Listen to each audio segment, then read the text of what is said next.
पंचमी, चाहे वो शुक्ल पक्ष की हो चाहे वो कृष्ण पक्ष की।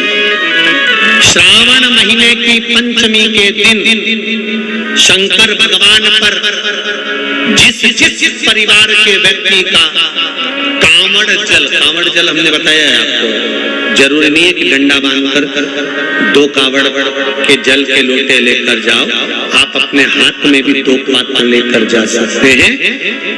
पंचमी तिथि के दिन हाथ में 2 लोटे जल के, 2 कलश जल के जब हम शंकर भगवान को चढ़ाते हैं तो ऊपर जो कमंडल होता है शिव जी के ऊपर जलधारी होती है, जिसमें जया, विषहरा, शामली, बारी, दौतली और देव शंकर भगवान की 5 बेटियां जिसमें विराजमान होती हैं। जब हम जल समर्पित करते हैं, हमारे पीढ़ी में, परिवार में अगर कोई अधोगति में मर गया होता है, कुंवारी अवस्था में चले गया होता है, गर्भ में मर गया होता है, गर्भ के बाहर निकलकर भी अगर कुंवारी अवस्था में चले गया होता है, तो श्रावण महीने की दोनों पंचमी पर परिवार का अगर कोई एक व्यक्ति भी जल चढ़ा देता है शंकर भगवान पर, तो सर्प की योनि में नहीं पड़ता, जीव मुक्त हो जाता, प्रेत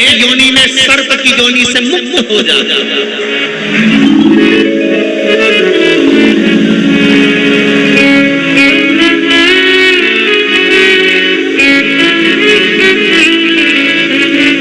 महाराज, हमारे यहाँ सांपों की पूजन कौन से दिन होती है, कौन सी तिथि में करते हैं? जम के बोलो जरा। नाग पंचमी। नाग पंचमी का मतलब क्या है? सांपों की पूजन करो।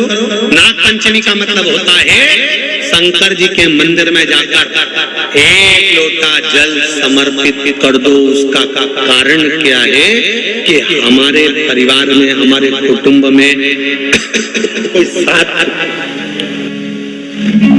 परिवार में कोई 7 पीढ़ी के अंतर्गत भी अगर कोई जीव तड़प रहा होता है, पड़ा हुआ होता है, उसकी मुक्ति नहीं होती है, तो पंचमी का चढ़ा हुआ जल उस जीव को प्राप्त हो जाता है और वो जीव तर जाता है, उसका फिर जन्म नहीं होता। तो तर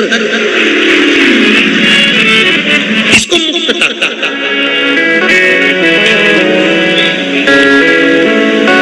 इसको मोक्षता कहता है।